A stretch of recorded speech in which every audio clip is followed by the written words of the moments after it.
Good day, I am Tyrone Ables from Bachelor of Science in Criminology 2 Alpha. Now, andito si Miss Gillian Kate L. Magana na ang aking subject, then ako yung kukuha ng kanyang fingerprint sa pamamagitan ng rolled impression at plain impression. Now, ito yung mga materials need: gloves, then ball pen, stamp pad, then the most important is yung fingerprint card. Now is, first step muna is kukunin muna natin yung kanyang information sa pamamagitan ng pag-fill up ng fingerprint card.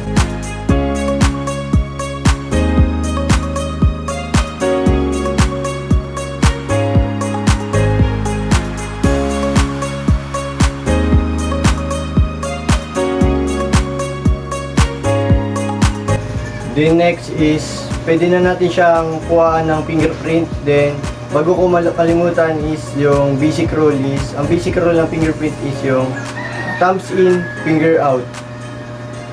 Then, pwede na tayo mag-proceed.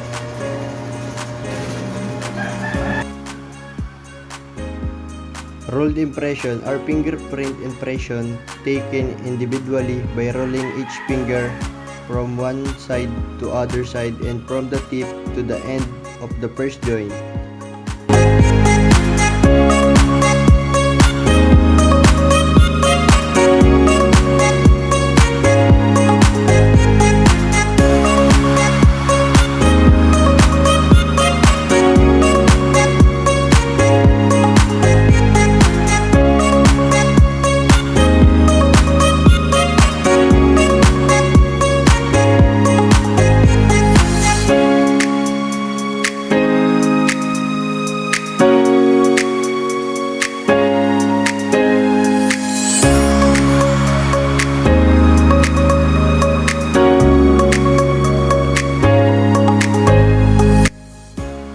Plain impression are impression made by simultaneously pressing the finger to the card, used as reference to classification.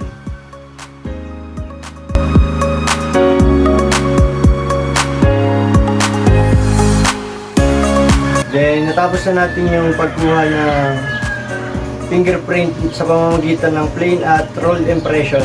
Then, dito lang po nagtatapos ang aming video presentation. Thank you.